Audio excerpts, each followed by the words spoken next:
अस्सलाम वालेकुम। फैज़ टीवी के साथ मैं हूं शहजादी कमल। सबसे पहले हेडलाइंस।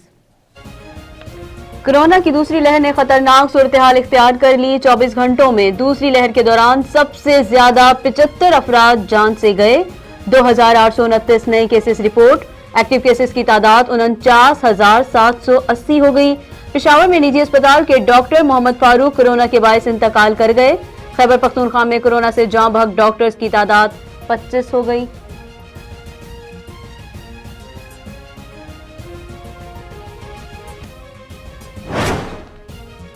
न्यूजीलैंड में मौजूद कौमी क्रिकेट स्क्वाड के एक और मेंबर का कोरोना टेस्ट मुस्बत आ गया। मुतासिर अरकान की तादाद 8 हो गई। पाकिस्तानी टीम को अभी ट्रेनिंग की इजाजत नहीं। चौथी कोरोना टेस्टिंग जुमेरात को होगी।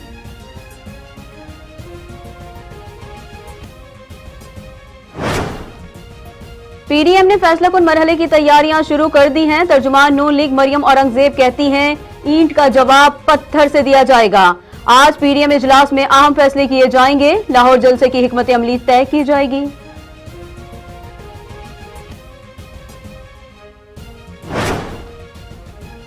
हुकूमत क्या करती है और क्या कहती है, इससे हमें कोई सरोकार नहीं।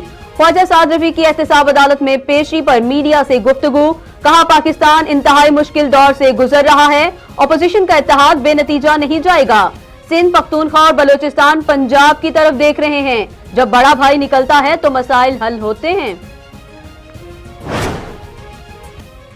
पीडीएम का लाहौर जलसा रुकवाने के लिए हाईकोर्ट में दरखास्त दायर। वफाकी हुकूमत, एनसीओसी और पीडीएम को फरीक बनाया गया है। दरखास्त गुजार का मौकफ है कि मुल्क में हेल्थ इमरजेंसी नाफिज है और पीडीएम के इज्तिमात कोरोना फैलाने का बायस बन रहे हैं।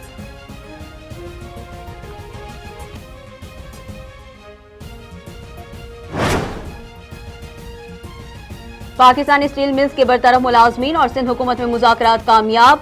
कराची बिन कासिम रेलवे ट्रैक पर धरना खत्म। कराची और शाह हुसैन एक्सप्रेस मंसूख। 11 घंटे बाद ट्रेनों की आमदोरफ्त बहाल हो गई।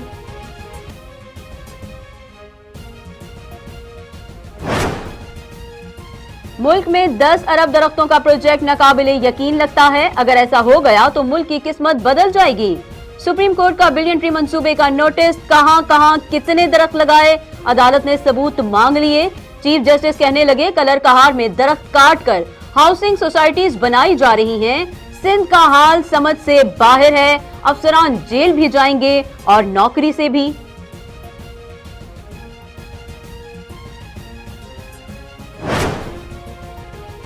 भारत अपने जासूस कुलभूषण के लिए वकील फराहम करने का फैसला ना कर सका। इस्लामाबाद हाई कोर्ट ने 3 हफ्ते की मोहलत दे दी। भारतीय सफारतखाने के वकील ने बताया भारत की तरजीह फिलहाल कुलभूषण है ही नहीं, वो पहले इस्माइल नामी कैदी की रिहाई चाहते हैं।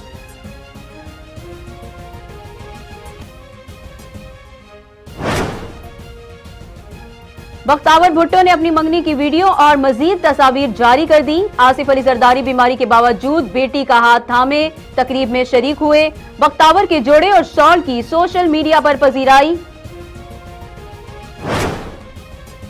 और चीन का रोबोटिक खलाई जहाज कामयाबी के साथ चांद की सतह पर लैंड कर गया। मिशन का मकसद चांद से मिट्टी और पत्थरों के नमूने जमीन पर लाना है। न्यूज़ स्टूडियो से फिलहाल इतना ही। मजीद बाखबर रहने के लिए देखते रहिए फैज़ न्यूज़।